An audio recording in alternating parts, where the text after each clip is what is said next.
शुक्लाम्बरधरम् विष्णुम् शशिवर्णम् चतुर्भुजम् प्रसन्नवदनम् ध्यायेत् सर्वविघ्नोपशान्तये व्यासम् वसिष्ठनप्तारम् शक्तेः पौत्रमकल्मषम् पराशरात्मजम् वन्दे शुकतातम् तपोनिधिम् व्यासाय विष्णुरूपाय व्यासरूपाय विष्णवे नमो वै ब्रह्मनिधये वासिष्ठाय नमो नमः अविकाराय शुद्धाय नित्याय परमात्मने सदैकरूपरूपाय विष्णवे सर्वजिष्णवे यस्य स्मरणमात्रेण जन्म संसारबन्धनात् विमुच्यते नमस्तस्मै विष्णवे प्रभविष्णवे ॐ नमो विष्णवे प्रभविष्णवे श्रीवैशम्पायन उवाच श्रुत्वा धर्मानशेषेण पावनानि च सर्वशः युधिष्ठिरः शान्तनवम् पुनरेवाभ्यभाषत युधिष्ठिर उवाच किमेकम् दैवतम् लोके किम् वाप्येकम् परायणम् स्तुवन्तः कङ्कमर्चन्तः प्राप्नुयुर्मानवा शुभम् को धर्मः सर्वधर्माणाम् भवतः परमो मतः किम् जपन्मुच्यते जन्तुर्जन्म संसारबन्धनात् श्रीभीष्म उवाच जगत्प्रभुम् देवदेवमनन्तम् पुरुषोत्तमम् स्तुवन्नाम सहस्रेण पुरुषस्तततोत्थितः तमेव चार्चयन् नित्यम् भक्त्या पुरुषमव्ययम् ध्यायम् स्तुवन् नमस्यम् च यजमानस्तमेव च अनादिनिधनम् विष्णुम् सर्वलोकमहेश्वरम् लोकाध्यक्षम् स्तुवन् नित्यम् सर्वदुःखातिगो भवेत् ब्रह्मण्यम् सर्वधर्मज्ञम् लोकानाम् कीर्तिवर्धनम् लोकनाथम् महद्भूतम् सर्वभूतभवोद्भवम् एष मे सर्वधर्माणाम् धर्मोऽधिकतमो मतः यद्भक्त्या पुण्डरीकाक्षम् स्तवैरच्चेन्नरः सदा परमम् यो महत्तेजः परमम् यो महत्तपः परमम् यो महद्ब्रह्म परमम् यः परायणम् पवित्राणाम् पवित्रम् यो मङ्गलानाम् च मङ्गलम् दैवतम् देवतानाम् च भूतानाम् यो व्ययक्तिदा यतः सर्वाणि भूतानि भवन्त्यादियुगागमे यस्मिंश्च प्रलयम् यान्ति पुनरेव युगक्षये तस्य लोकप्रधानस्य जगन्नाथस्य भूपते विष्णोर्नाम सहस्रम् मे शृणु पापभयापहम् यानि नामानि गौणानि विख्यातानि महात्मनः ऋषिभिः परिगीतानि तानि वक्ष्यामि भूतये ऋषिर्नाम्नाम् सहस्रस्य वेदव्यासो महामुनिः छन्दोऽनुष्टुप् तथा देवो भगवान् देवकीसुतः अमृताम् शुद्भवो बीजम् शक्तिर्देवकी नन्दनः त्रिसामाहृदयम् तस्य शान्त्यर्थे विनियुज्यते विष्णुम् जिष्णुम् महाविष्णुम् प्रभविष्णुम् महेश्वरम् अनेकरूपदैत्यान्तम् नमामि पुरुषोत्तमम् अस्य श्रीविष्णोर्दिव्यसहस्रनामस्तोत्रमहामन्त्रस्य श्रीवेदव्यासो भगवान् ऋषिः अनुष्टुप्छन्दः श्रीमहाविष्णुः परमात्मा श्रीमन्नारायणो देवता अमृतांशोद्भवो भानुरिति बीजम् देवकी नन्दन श्रेष्ठेति शक्तिः उद्भवः क्षोभणो देव इति परमो मन्त्रः धर इत्यस्त्रम् रथाङ्गपाणिरक्षोभ्य इति नेत्रम् त्रिसामासामजः सामेति कवचम् आनन्दम् परब्रह्मेति योनिः ऋतुः सुदर्शनकाल इति दिग्बन्धः श्रीविश्वरूप इति ध्यानम् श्रीमहाविष्णुप्रीत्यर्थे सहस्रनाम जपे विनियोगः ध्यानम् श्रीयोगम् तत्प्रदेशे शुचिमणिविलसत्सैकते मौक्तिकानाम् मालाक्लुप्तासनस्थ स्फटिकमणिनिभैर्मौक्तिकैर्मण्डिताङ्गः शुभ्रैरभ्रैररभ्रैरुपरि विरचितैर्मुक्तपीयूषवर्षैः आनन्दीनः पुनीयादरिनलिन गदा शङ्खपाणिर्मुकुन्दः भूः पादौ यस्य नाभिर्विहरसुरनिलश्चन्द्रसूर्यौ च नेत्रे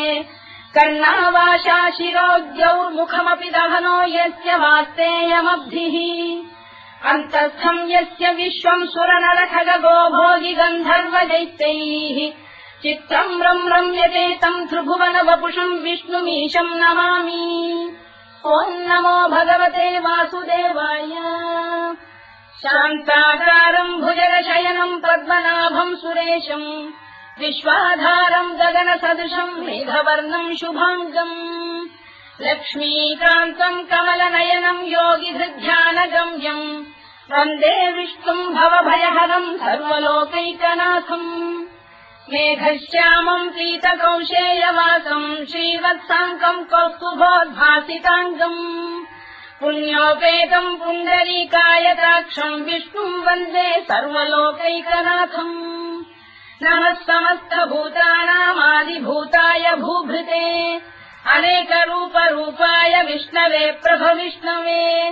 सशङ्खचक्रम् सकिरीटकुण्डलम् सपीतवस्त्रम् सरसीरुहेक्षणम् सहारवक्षस्थलशोभिकौस्तुभम् नमामि विष्णुम् शिरसा चतुर्भुजम्। छायायाम् पारिजातस्य हेमसिंहासनोपरि आसीनमम्बुदश्याममायताक्षमलङ्कृतम् चन्द्राननम् चतुर्बाहुम् श्रीवत्साङ्कितवक्षसम् रुक्मिणी सत्यभामाभ्याम् सहितम् कृष्णमाश्रये।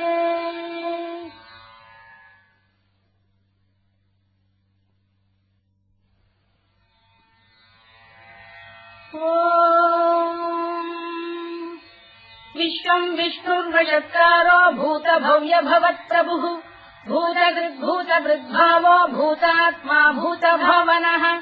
भूतात्मा परमात्मा च मुक्तानाम् परमागतिः अव्ययः पुरुषः साक्षी क्षेत्रज्ञोऽक्षर एव च योगो योगविदाम् नेता प्रधानपुरुषेश्वरः नारसिंहवपुः श्रीमान् केशवः पुरुषोत्तमः सर्वः शर्वः शिवस्थाणुर्भूतादिर्निधिरव्ययः सम्भवो भावनो भर्ता प्रभवः प्रभुरीश्वरः स्वयम्भूः शम्भुरादित्यः पुष्कराक्षो महास्वनः अनादिनिधनो धाता विधाता धातुरुत्तमः अप्रमेयो ऋषिकेशः पद्मनाभोऽमरप्रभुः विश्वकर्मा मनुस्पष्टा स्थविष्ठस्थविरो ध्रुवः अग्राह्यः शाश्वतः कृष्णो लोहिताक्षप्रदर्दनः प्रभूतस्त्रिकतुर्धाम पवित्रम् मङ्गलम् परम् ईशानप्राणदप्राणो ज्येष्ठः श्रेष्ठः प्रजापतिः हिरण्यगर्भो भूगर्भो माधवो मधुसूदनः ईश्वरो विक्रमी धन्वी मेधावी विक्रमक्रमः अनुत्तमो दुराधर्षः कृतज्ञः कृतिरात्मवान् सुरेशः शरणम् शर्म विश्वरेता प्रजाभवः अधः संवत्सरो व्यालप्रत्ययः सर्वदर्शनः अजः सर्वेश्वरः सिद्धः सिद्धिः सर्वादिरच्युतः वृषाकपिरमेयात्मा सर्वयोगविनिसृतः वसुर्वसुमनः सत्यः समात्मा संविदः समः अमोघः पुण्डरीकाक्षो वृषकर्मा वृषाकृतिः रुद्रो बहुशिरा बभ्रुर्विश्वयोनिः शुचिश्रवाः अमृतः शाश्वतस्थाणुर्वरारोहो महातपाः सर्वगः सर्वविद्वानुर्विश्वरवित्कविः लोकाध्यक्षः सुराध्यक्षो धर्माध्यक्षः कृताकृतः चतुरात्मा चतुर्व्यूहश्चतुर्दंष्टश्चतुर्भुजः भ्राजिष्णुर्भोजनम् भोक्ता सहिष्णुर्जगदादिजः अनघो विजयो जेता विश्वयोनिः पुनर्वसुः उपेन्द्रो वामनः प्रांशुरमोघः शुचिरूर्जितः अतीन्द्रः सङ्ग्रहः सर्गो धृतात्मा नियमो यमः वेद्यो वैद्यः सदा योगी वीरः माधवो मधुः अतीन्द्रियो महामायो महोत्साहो महाबलः महाबुद्धिर्महावीर्यो महाशक्तिर्महाद्युतिः अनिर्देश्य वपुः श्रीमान् अमेयात्मा महादृधृत् महेश्वासो महीभक्तः श्रीनिवासः सताङ्गतिः अनिरुद्धः सुरानन्दो गोविन्दो गोविदाम्पतिः मरीचिर्दमनो हंसः सुपर्णो भुजगोत्तमः हिरण्यनाभः सुतपाः पद्मनाभः प्रजापतिः अमृत्युः सर्वदृक्सिंहः सन्धाता सन्धिमान् स्थिरः अजो दुर्मर्षणः शास्ता विश्रुतात्मा सुरारिः गुरुर्गुरुतमो धाम सत्यः सत्यपराक्रमः निमिषो निमिषस्रग्वी वाचस्पतिरुदारधीः अग्रणी ग्रामणी श्रीमान् न्यायो नेता समीरणः सहस्रमूर्धा विश्वात्मा सहस्राक्षः सहस्रपात् आवर्तनो निवृत्तात्मा संवृतः सम्प्रमर्दनः अधः संवक्तको गन्धिरनिरोधरणीधरः सुप्रसादप्रसन्नात्मा विश्वधृत् विश्वभुग्विभुः सत्कर्ता सत्कृतः साधुर्जह्नुर्नारायणो नरः असङ्ख्येयोऽप्रमेयात्मा विशिष्टः शिष्टकृच्छुचिः सिद्धार्थः सिद्धसङ्कल्पः सिद्धिदः सिद्धिसाधनः वृषाही वृषभो विष्णुर्वृषपर्वा वृषोदरः वर्धनो वर्धमानश्च विविक्तः श्रुतिसागरः सुभुजो दुर्धरो वाग्मी महेन्द्रो वसुदो वसुः नैकरूपो बृहद्रूपः शिपिविष्टप्रकाशनः ओजस्तेजोद्युतिधरः प्रकाशात्मा प्रतापनः वृद्धस्पष्टाक्षरो मन्त्रश्चन्द्रांशुर्भास्करद्युतिः अमृतांशुद्भवो भानुः शशबिन्दुः सुरेश्वरः औषधम् जगतः सेतुः सत्यधर्मपराक्रमः भूतभव्यभवन्नाथः पवनः पावनो नलः कामः कामकृत्कान्तः कामः कामप्रदप्रभुः युगादिकृद्युगावर्तो नैकमायो महाशनः अदृश्यो व्यक्तरूपश्च सहस्रजिदनन्तजित् इष्टो विशिष्टः शिष्टेष्टः शिखण्डी नभुषो वृषः क्रोधः क्रोधकृत्कर्ता विश्वबाहुर्महीधरः अच्युतः प्रतिथः प्राणः प्राणदो वासवानुजः अपाम् निधिरधिष्ठानमप्रमत्तप्रतिष्ठितः स्कन्दः स्कन्दधरो धुर्यो वरदो वायुवाहनः वासुदेवो बृहद्भानुरादिदेवः पुरन्दरः अशोकस्तारणस्तारः शूरः शौरिर्जनेश्वरः अनुकूलश्च तावर्तः पद्मी पद्मनिभेक्षणः पद्मनाभोरविन्दाक्षः पद्मगर्भः शरीरभृत् महर्भिर्वृद्धो वृद्धात्मा महाक्षो गरुडध्वजः अतुलः शरभो भीमः समयज्ञो हविर्हरिः सर्वलक्षणलक्षण्यो लक्ष्मीवान् समितिञ्जयः विक्षरो रोहितो मार्गो हेतुर्दामोदरः सः महीधरो महाभागो वेगवानमिदाशनः उद्भवः क्षोभणो देवः श्रीगर्भः परमेश्वरः करणम् कारणम् कर्ता विकर्ता गहनो गुहः व्यवसायो व्यवस्थानः संस्थानस्थानदो ध्रुवः परधिः परमस्पष्टः तुष्टः पुष्टः शुभेक्षणः रामो विरामो विरतो मार्गो नेयोनयोनयः वीरः शक्तिमताम् श्रेष्ठो धर्मो धर्मविदुत्तमः वैकुण्ठः पुरुषः प्राणः प्राणदः प्रणवपृतुः हिरण्यगर्भः शत्रुघ्नो व्याप्तो वायुरधोक्षजः ऋतुः सुदर्शनः कालः परमेष्ठी परिग्रहः उग्रः संवत्सरो दक्षो विश्रामो विश्वदक्षिणः विस्तारस्थावरस्थाणुप्रमाणम् बीजमव्ययम् अर्थोऽनर्थो महाकोशो महाभोगो महाधनः अनिर्विण्णस्थविष्ठो भूर्धर्मयूपो महामखः नक्षत्रनेमिर्नक्षत्री क्षमः क्षामः समीहनः यज्ञयुज्यो महेज्यश्च क्रतुः सत्रम् सदाम् गतिः सर्वदर्शी विमुक्तात्मा सर्वज्ञोद्यानमुत्तमम् सुव्रतः सुमुखः सूक्ष्मः सुघोषः सुखरः सुहृत् मनोहरोजितक्रोधो वीरबाहुर्विदारणः स्वापनः स्ववशो व्यापी नैतात्मा नैककर्मकृत् वत्सरो वत्सलो वत्सी रत्नगर्भोधनेश्वरः धर्मकुद्धर्मकृद्धर्मी सदसक्षरमक्षरम् अविज्ञाता सहस्रांशुर्विधाता कृतलक्षणः गभस्तिरेविस्तप्तस्तः सिंहो भूतमहेश्वरः आदिदेवो महादेवो देवेशो देवभृद्गुरुः उत्तरो गोपतिर्गोप्ता ज्ञानः सोमपो मृतपः सोमः पुरुजिः पुरुषोत्तमः विनयो जयः सत्यसन्धो दाशार्हः सात्वताम् पतिः जीवो विनयिता साक्षी मुकुन्दो मितविक्रमः अम्भोनिधिरनन्तात्मा महोदधिशयोऽन्तकः अजो महार्घः स्वाभाव्यो जिता मित्रप्रमोदनः आनन्दो नन्दनो नन्दः सत्यधर्मा त्रिविक्रमः महर्षिकपिलाचार्य कृतज्ञो मेदिनीपतिः त्रिदशाध्यक्षो महाशृङ्गकृतान्तकृत् महावराहो गोविन्दः सुषेणः कनकाङ्गनी गुह्यो गभीरो गहनो गुप्तश्चक्रगदाधरः मेधास्वाङ्गोजितः कृष्णो दृढः सङ्कर्षणोच्युतः वरुणो वारुणो वृक्षः पुष्कराक्षो महामनाः भगवान् बलहानन्दी वनमाली हलायुधः आदित्यो ज्योतिरादित्यः सहिष्णुर्गतिसत्तमः सुधन्वाखण्ड परशुद्धारुणोद्रविणप्रदः दिवस्कृत् सर्वदृत्यासो वाचस्पतिरयो निजः कृतामासामगस्साम निर्वाणम् भेषजम् भिषज सन्न्यासवृक्षमशान्तो निष्ठा शान्तिः परायणम् शुभाङ्गः शान्तिदश्रेष्टा कुमुदः कुवलेशयः गोहितो गोपदैर्गोप्ता वृषभाक्षो वृषप्रियः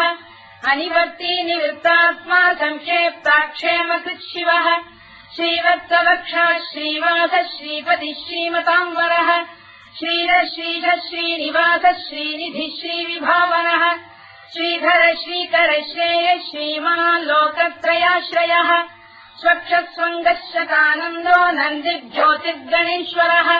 विदितात्मा विधेयात्मा तत्कीर्तिच्छिन्न संशयः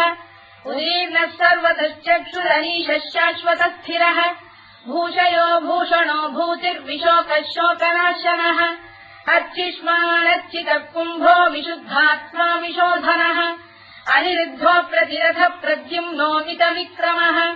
कालनेमिनिहावीरः शौरिः शूरजनेश्वरः त्रिलोकात्मा त्रिलोकेशः केशवः केशिहा हरिः कामदेवः कामपालः कामी कान्तकृतागमः अनिर्देश्य वपुर्विष्णुर्वीरोऽनन्तो धनञ्जयः ब्रह्मण्यो ब्रह्मकृद्ब्रह्मा ब्रह्म ब्रह्मनिवर्धनः ब्रह्मविद्ब्राह्मणो ब्रह्मी ब्रह्मज्ञो ब्राह्मणप्रियः महाक्रमो महाकर्मा महातेजा महोरगः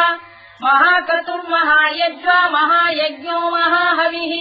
स्तव्यस्तव प्रियस्तोत्रम् स्तुतिस्तोतारणप्रियः पूर्णः पूरयिता पुण्यः पुण्यकीर्तिरनामयः मनोजवस्तीर्थकरो वसुरेता वसुप्रदः वसुप्रदो वासुदेवो वसुर्वसुमनाहविः सद्गतिः सत्कृतिः सत्ता सद्भूतिः सत्परायणः शूरसेनो यदुश्रेष्ठः सन्निवासः सुयामुनः भूतावासो वासुदेवः सर्वासु निलयो नलः दत्तः दत्पदो दृप्तो दुर्धरोऽथापराजितः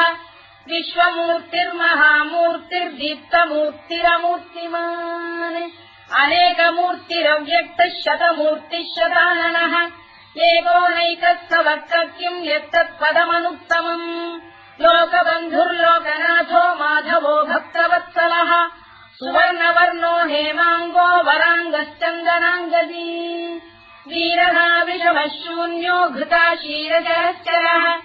अमानी मानदो मान्यो लोकस्वामी त्रिलोकधृत् सुमेधा मेधजो धन्यः सत्यमेधाधराधरः तेजो वृषोऽद्युतिधरः सर्वशत्रुभृताम्बरः प्रग्रहो निग्रहो व्यग्रो नैकशृङ्गो गदाग्रजः चतुर्मूर्तिश्चतुर्बाहुश्चतुर्व्यूहश्चतुर्गतिः चतुरात्मा चतुर्भावश्चतुर्वेदविदेकपात् समावर्तो निवृत्तात्मा दुर्जयो दुरतिक्रमः दुर्लभो दुर्गमो दुर्गो दुरावासो दुरारिः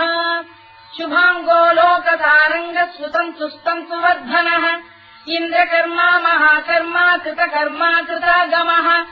उद्भवः सुन्दरः सुन्दो रक्तनाभः सुलोचनः अल्पो वाजसनः शृङ्गी जयन्तः सर्वविद्ययी सुवर्णबिन्दुरक्षोभ्यः सर्ववागीश्वरेश्वरः महाह्रदो महागर्तो महाभूतो महानिधिः कुमुदकुन्दरकुन्दः पर्जन्यः पावनो निलः अमृताशोऽमृतवपुः सर्वज्ञः सर्वतोमुखः सुलभः सुव्रतः सिद्धः शत्रुजिच्छत्रुतापनः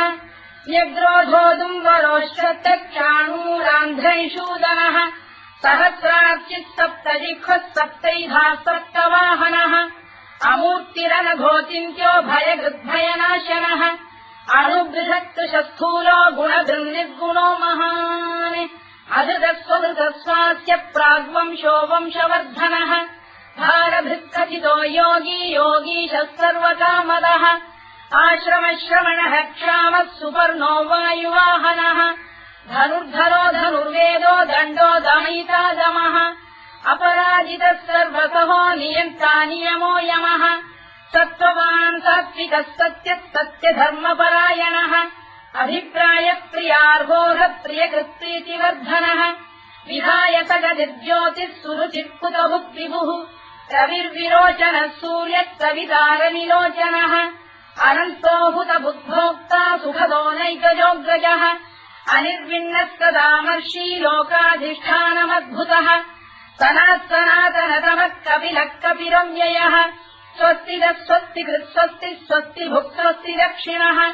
अरौद्रः कुण्डली चक्री विक्रम्यूर्जितशासनः शब्दातिकः शब्दसः शिशिरः शर्वरीकरः अक्रूरप्रेषलो दक्षो दक्षिणः क्षमिणाम्बरः विद्वत्तमो वीतभयः पुण्यश्रवणकीर्तनः उत्तारणो दुष्कृतिः पुण्यो दुःस्वप्ननाशनः वीरः रक्षणः सन्तो जीवनः पर्यवस्थितः अनन्तरूपोऽनन्तश्रीर्जितमन्युर्भयापहः चतुरश्रो गभीरात्मा विदिशो व्यादिशो दिशः अनाधिर्भूर्भुवो लक्ष्मी सुवीरो रुचिराङ्गदः जननो जनजन्मादिर्भीमो भीमपराक्रमः आधारनिलयो धाता पुष्पहासप्रजागरः ऊर्ध्वरः सत्त्वथाचार प्राणः प्रणवप्रणः प्रमाणम् प्राणनिलय प्राणभृत्प्राणजीवनः तत्त्वम् तत्त्वविदेकात्मा जन्ममृत्युजरातिगः भूर्भुवः स्वस्तरुस्तारः सविता प्रपितामहः यज्ञो यज्ञपतिर्यज्वा यज्ञाङ्गो यज्ञवाहनः यज्ञभृद्यज्ञकृद्यज्ञी यज्ञभुक्यज्ञसाधनः यज्ञान्तकृद्यज्ञगुह्यमन्नमन्नाद एव च आत्मयोनिः स्वयम् जातो वैखानः सामगायनः देवकीनन्दनः स्रष्टा क्षितीशः पापनाशनः शङ्खबृन्नन्दकी चक्रीशाङ्गधन्वा गदाधरः तथाङ्गपाणिरक्षोभ्यः सर्वप्रहरणायुधः सर्वप्रहरणायुध ओम् नम इति परमाली गरीशाङ्गी शङ्खी चक्री च नन्दकी श्रीमान्नारायणो विष्णुर्वासुदेवोऽभिरक्षतु वनमाली गरीशाङ्गी शङ्खी चक्री च नन्दकी श्रीमान्नारायणो विष्णुर्वासुदेवोऽभिरक्षतु वनमाली गरीशाङ्गी शङ्खी चक्री च नन्दकी श्रीमान्नारायणो विष्णुर्वासुदेवोऽभिरक्षतु इतीदम् कीर्तनीयस्य केशवस्य महात्मनः नाम्नाम् सहस्रम् दिव्यानामशेषेण प्रकीर्तितम् य इदम् शृणुयाम् नित्यम् यश्चापि परिकीर्तयेत् नाशुभम् प्राप्नुयात् किञ्चित् सोमुत्रेह च मानवः वेदान्तको ब्राह्मणस्य क्षत्रियो विजयी भवेत् वैश्यो धनसमृद्धस्य क्षुद्रः सुखमवाप्नुयात् धर्मार्थी प्राप्नुयात् धर्ममर्थार्थी चार्थमाप्नुयात् कामानवाप्नुयात् कामी प्रजार्थी चाप्नुयात् प्रजाम् भक्तिमान् यः सदोत्थाय शुचिस्तद्गतमानसः सहस्रम् वासुदेवस्य नाम्नामेतत्र कीर्तयेत् यशः प्राप्नोति विपुलम् याति प्राधान्यमेव च अचलाम् श्रियमाप्नोति श्रेयः प्राप्नोत्यनुत्तमम् न भयम् क्वचिदाप्नोति वीर्यम् तेजश्च विन्दति भवत्य रोगोद्युतिमान् बलरूपगुणान्वितः रोगात्तो मुच्यते रोगात् बद्धो मुच्येत बन्धनात् भयान्मुच्येत भीतस्तु मुच्येतापन्न आपदः दुर्गाण्यतितरस्याशु पुरुषः पुरुषोत्तमम् सुवन्नाम सहस्रेण नित्यम् भक्तिसमन्वितः वासुदेवाश्रयो मर्त्यो वासुदेवपरायणः सर्वपापविशुद्धात्मा याति ब्रह्म सनातनम् न वासुदेव भक्तानामशुभम् विद्यते क्वचित् जन्म मृत्युजरा व्याधि भयम् नैवोपजायते इमम् स्तवमधीयान श्रद्धा भक्ति समन्वितः युज्येतात्मसु कक्षान्ति श्रीधृति स्मृति कीर्तिभिः न क्रोधो न च मात्सर्यम् न लोभो न शुभामतिः भवन्ति कृतपुण्यानाम् भक्तानाम् पुरुषोत्तमे द्यौस्तचन्द्रास्तनक्षत्राखम् दिशो भूर्महोदधिः वासुदेवस्य वीर्येण विधृतानि महात्मनः ससुरासुरगन्धर्वम् स यक्षोरगराक्षसम् जगत्वशे वत्ततेदम् कृष्णस्य सचराचरम् इन्द्रियाणि मनो बुद्धिः सत्त्वम् तेजोबलम् धृतिः वासुदेवात्मकान्याहुः क्षेत्रम् क्षेत्रज्ञ एव च सर्वागमानामाचार प्रथमम् परिकल्पते आचारप्रभवो धर्मो धर्मस्य प्रभुरच्युतः ऋषयपितरो देवा महाभूतानि धातवः जङ्गमाजङ्गमम् चेदम् जगन्नारायणोद्भवम् योगो ज्ञानम् तथा साङ्ख्यम् विद्या शिल्पादिकर्म च वेदाः शास्त्राणि विज्ञानमेतत् सर्वम् जनार्दनात् एको विष्णुर्महद्भूतम् पृथग्भूतान्यनेकशः